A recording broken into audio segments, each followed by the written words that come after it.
my episode. I ain't saying shit. I'm just, yeah, Nick, that's right.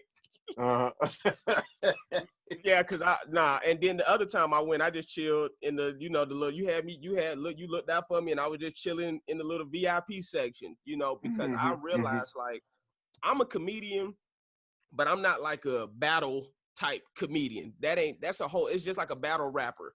You see what I'm saying? And it's a skill set, not to say all of them are just like battle comedians, but I mean, that's a specific skill that they've worked on and that they're passionate about. And that's why they excel on the show the way that they do, Right. So, here's something interesting that I found out about you. Me and you had lunch one time in LA randomly in Burbank. And I didn't know that you were an actor. I didn't know any of that, and I don't think a lot of people know that, so that's one of the reasons why I even wanted to do this, so people could get to know like the other side besides just the DJ part. Right. So when did you start acting? You took acting classes, all of that, like, go into some of that stuff. So I moved to LA to do music and to act. I knew nothing about how to get into acting at all. I'm from the Bay Area, so I was already, dancing and, had done some demo tapes and things like that.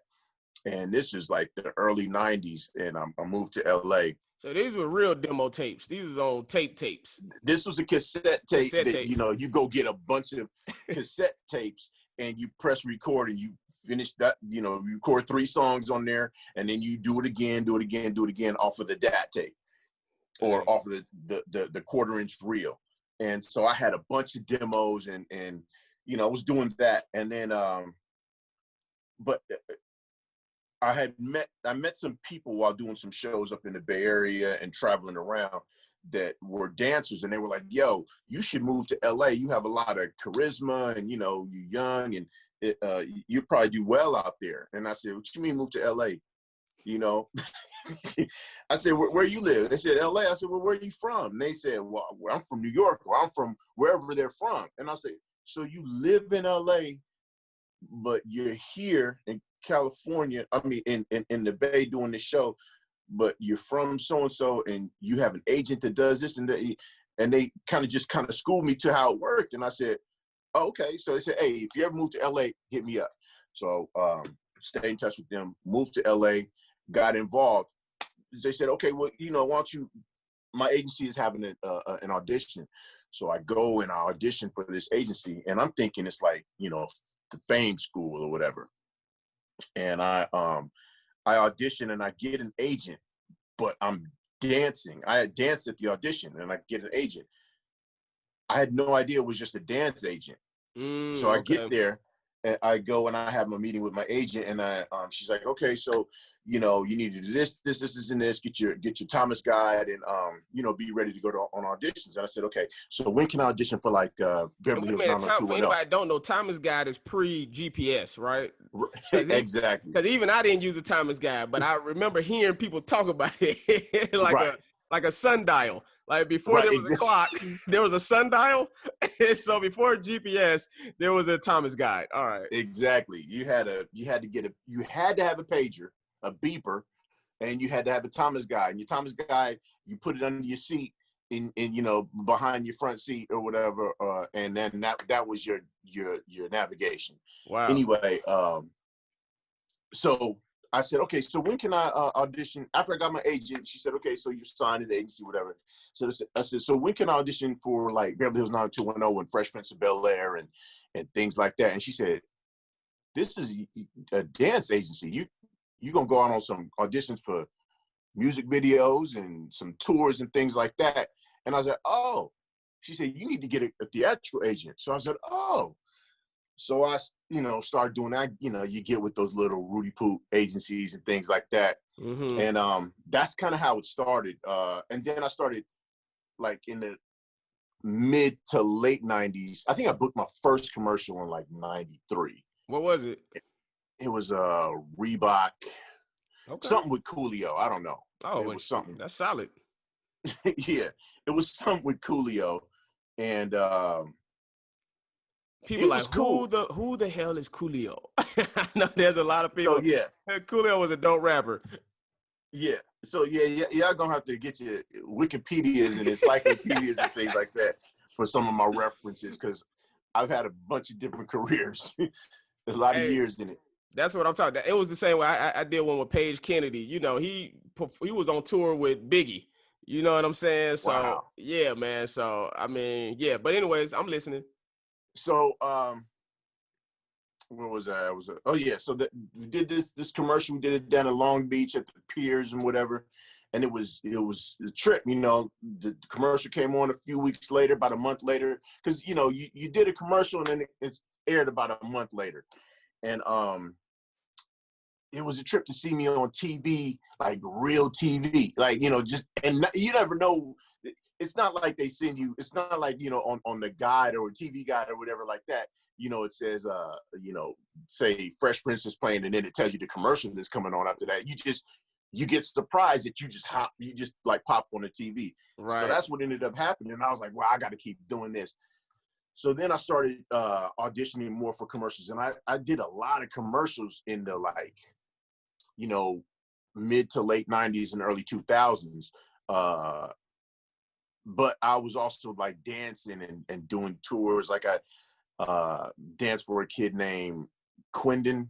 He was part of the whole like Chris Stokes, you know, TUG thing. I danced for Aaliyah. Woo, beast. When she first came out back in '94. And there was I did a few videos. I did a Shanice video, a Janae video. How was it working with Aaliyah? It was great. I mean, she was like 14. Gotcha. So she super young. She was just young. She was just young, and she was quiet, a really nice girl. You know, I got a call on a Friday night, or maybe I think it was a Friday night. Said, hey, can you come to rehearsal? We have a show. Do you want to dance for R. Kelly's new artist? Her name wasn't even, I mean, her name was Aaliyah, but that's what she was referred to as, R. Kelly's new artist. And so we went, rehearsed. They said the show is tomorrow night, Saturday night. So I went to rehearsal at like 10 o'clock at night at the Nico. Wow. And we did the show the next day. And Aaliyah, I remember being at rehearsal, and we put the whole combination together, the whole routine together. And then they said, okay, the artist is getting ready to come in. So I'm thinking R. Kelly. I'm like, well, I'm about to meet R. Kelly, which, you know, anyway. It was a different time. This is when people would be excited to see R. Kelly. Yeah. Now R. Kelly walk in the room, you put on the shower coat because you don't know if this nigga gonna exactly. Be like, yeah. So anyway, Aaliyah walks in. And I was like, oh, this is a cute little girl in a cute little thing. Yeah, way. Like you're looking at a toddler. Yeah. And then R. Kelly walked in, and they were wearing the exact same thing. They were just Bobsy twins. And it was kind of strange. The whole thing seemed kind of strange. Right. But I got to spend, you know, all the dancers got to spend time with her without him around, and this story took an awkward turn.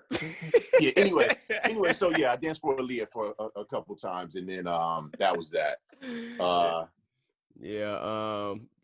else? Aaliyah was a phenomenal. Yeah, throw up one of the. I seen some of your throwback pictures that you posted on social media.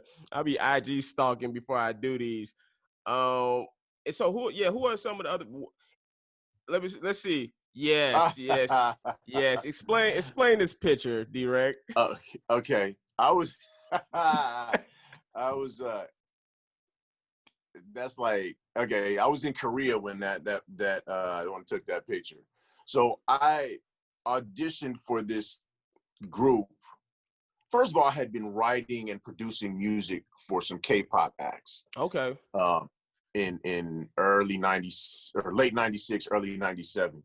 And a friend of mine said, hey, since you have this relationship with these, you know, these K-pop producers and things like that, would you like to go over there and work? And I said, sure. You know, I mean, that would be cool. So I went and auditioned for this group called Style. And they said, cool, you know, can you come to Korea for 6 months, and I needed a job because I just got fired from Costco.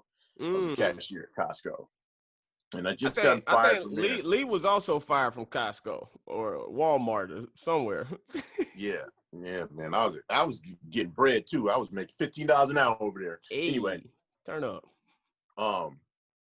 So I had just gotten fired, and I got offered this gig to go to Korea for a few months, and I went there, and next thing you know, I'm like,